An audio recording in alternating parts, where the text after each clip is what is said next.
Hello from Sydney lockdown. This is my first video trial at home during lockdown all by myself. I have my kids at home, my husband at home, and it's a noisy, windy day.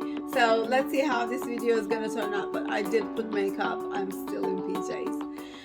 Like many of us, one of my friends decided to spend her travel fund for renovation, and I realized she's about to make a mistake. So this is a video especially for her, and we are going to talk about thinking about your scope of renovation early to avoid any divorce with your builder. Now, many of you, especially Sydney siders, think that finding a builder is so hard, just they don't come for giving quotation, they're all extremely busy, they don't take the time for your little project, but you will realize that the real headache starts after you decide to work with them. Don't forget, if you're hiring a builder to manage your entire renovation or working with an architect, the details of the renovation, it's builder's responsibility or your architect's responsibility. So you don't really have to worry about legislation or anything. But if you're doing cosmetic renovation or home builder renovation, you will be managing the whole process by yourself. So you have to be project managers. Clearly declaring responsibilities to builder and other contractors will make your renovation easier. So put it on paper. The best way to let them know is to create an informative document covering the scope of the renovation. Have a look at this document. This is a contract from my builder, and look at all of these changes I made. Even though he did a great job, preparing documents was not his strongest skill. And when I wrote down what was in my head in words, I realized there were so many misunderstandings between my builder and me. Write everything that needs to be done in great detail to avoid any price variations later on. Your builder will give you a contract, but I'm sure you will realize that it's very generic. There is great price difference between installing a 30 centimeter to 30 centimeter tile or 120 centimeter to 120 centimeter tile. So this document will end on you. Builders will only write what they have heard from you in the contract, and as renovation is a long process, it is very easy to forget what you've discussed earlier. Preparing such document will also give the right image, first image. Not many people will go through this much trouble, so builders will know that you're doing it professionally, and they will start treating the project as it's a cost-sensitive project. Here are the highlights of the guideline you need to prepare to clearly declare all the details of your home improvement project to builders. If you Google project management scope statements, you can also find more detailed professional statements. Now, first one, project outline. Start by making sure everyone is on the same page. Make sure tradespeople know exactly what you want and the details of the project is realistic for them and for you. For this, start by adding simple information: the location of the house, the access. Access is especially important if you are in a strata or apartment. The contact information of the project manager, in that case it's you.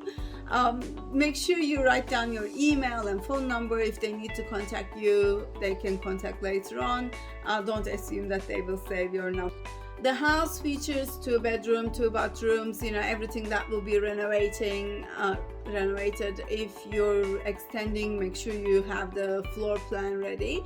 And don't forget to add project time frame. I know this is going to change, but if you write it down, it's not going to dramatically change. Important point is that they understand what your objective is with this build, and this way when the trade person starts to work, he will see the big picture and he will see his duties and deadlines, and he's going to know how his job affects the rest of the job. Now, second one, very important, and it's going to take a lot more time. Outline of the task. Add list of tasks to be completed for every project members to this section. If you want, you can add and detail the completion time frame, even though it's going to change. If there's a need for extra labor or materials for the task, you can specify in this section.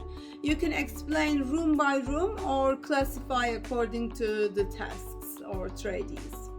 You can also add information such as which materials will be purchased from which supplier to this section, and add the things that the contractors need to supply in this section. You also need to add material specifications like shape, color, weight. I know these may not be really important details for you, but it makes huge difference in labor cost. Cutting a Korean bench top is very much different than cutting a real stone bench top. You estimate how long the project will take, and each trade person has timeline to work, as in a great detail and classic project management. You guess the total time and the time they need to work on the site. And don't forget to add limitations to this part of the guideline. So these may be related to cost, materials your builder will purchase for you, or the days they will work, the time they absolutely need to finish the project.